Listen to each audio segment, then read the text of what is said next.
প্রিয় দর্শক, সকলকে স্বাগত জানাচ্ছি।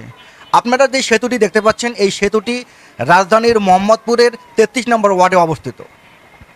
চন্দিমা মডেল টাউনের হাক্কারপাড় নামক এরিয়ায় এই সেতুটি অবস্থিত। কাঠ এবং বাঁশ দিয়ে নির্মিত এই সেতুটি রাজধানীর মোহাম্মদপুরে অবস্থিত। শুনতে অবাক লাগছে, শুনতে অবাক লাগলেও এটি সত্য।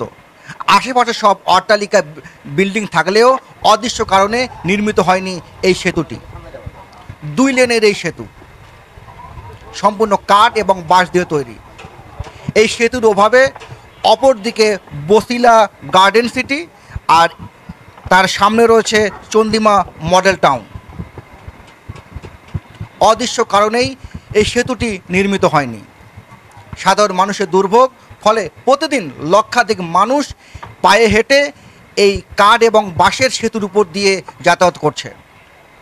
আমরা শুনতে চাই এলাকার মানুষের কথা।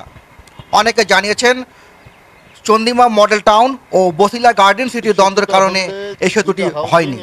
কি বলছে এলাকাবাসী? ভবিষ্যতের অনেক উজ্জ্বল। সেই ক্ষেত্রে চন্দিমা মডেল টাউন এবং এদিকে বসিলা গার্ডেন সিটি, এটার সংযোগ খুব গুরুত্বপূর্ণ। প্রতিদিন অন্তত 20 থেকে 30 হাজার লোক এই হাক্কা পাড়ায় যায়। এটা এই কারণে এটা হাক্কার পাড় বলে মানুষ।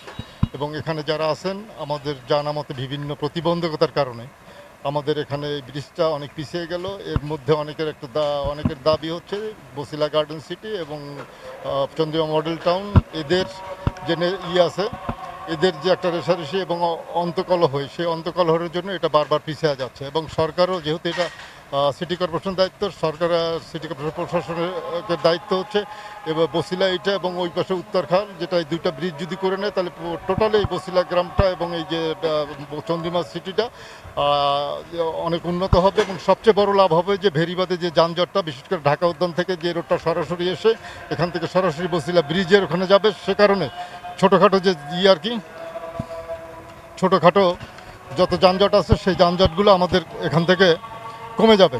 এবং এই যানজট কমে যাওয়ার কারণে আমাদের এই অঞ্চলটা উন্নত হবে এবং সবচেয়ে বড় হচ্ছে যে নাগরিক যেটা ভোগান্তি, সেই ভোগান্তিটা অনেক ক্ষেত্রে লাঘব হবে এবং বসিলা গার্ডেন সিটি মানুষের বসবাসের জন্য আরও সুন্দর হবে।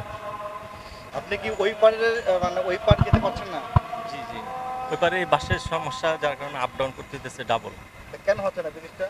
ব্রিজটা কেন হচ্ছে না সেটা তো বলতে পারবো না, মনে হয় কোনো সমস্যা আছে। তাহলে এখানে হয়তো হাউজিং থেকে করেছে বিধায় মনে হয়, কারণ আমি তো এই বিষয়ে জানি না। আচ্ছা আচ্ছা, আপনারা চান যে ব্রিজটা হোক? জি জি, অবশ্যই। লাখ লাখ মানুষের পারাবার প্রতিদিন মানুষের জন্য উপকার হয়, তাই না? জি জি, অবশ্যই অবশ্যই। লাখ লাখ মানুষ প্রতিদিন পার হইতেছে, সকালবেলা ফজর থেকে শুরু করে রাত্রে 2টা 3টা পর্যন্ত পার হচ্ছে। আবার ওই এলাকাটা আবার দেখা যায় একটু ছিনতাইয়ের সমস্যাও আছে। মানুষজন একটু রাত হলে, যেমন আমি গত 3 মাস 4 মাস আগে রাত 11টার দিকে যাওয়ার পরে আমার ছিনতাই হয়েছে। যদি ব্রিজটা হয়ে যায় তাহলে তার এই সমস্যাটা থাকবে না। রাত্রে 11টার পরে 10:30টার পরে ওই এলাকায় কেউ যেতে পারে না এই সমস্যার কারণে। হ্যাঁ, কারণ ওই নিরিবিলি হয়ে যায় মানুষজনের। কিন্তু যখন পাচার ঠিক হয়ে যাবে, হ্যাঁ হ্যাঁ হ্যাঁ, আবার এই পাশটা হয় যখন ব্রিজ হয়ে গেলে তখন চালু হয়ে যাবে, দেন তখন এই জিনিসটা বন্ধ হয়ে যাবে। সিটি কর্পোরেশন যেন এই এলাকায় সুদৃষ্টি দেয়, এটা হলো আমাদের প্রত্যাশা। Mohammad Abdullah Ibne Khalid, I news BD, Mohammadpur, Dhaka.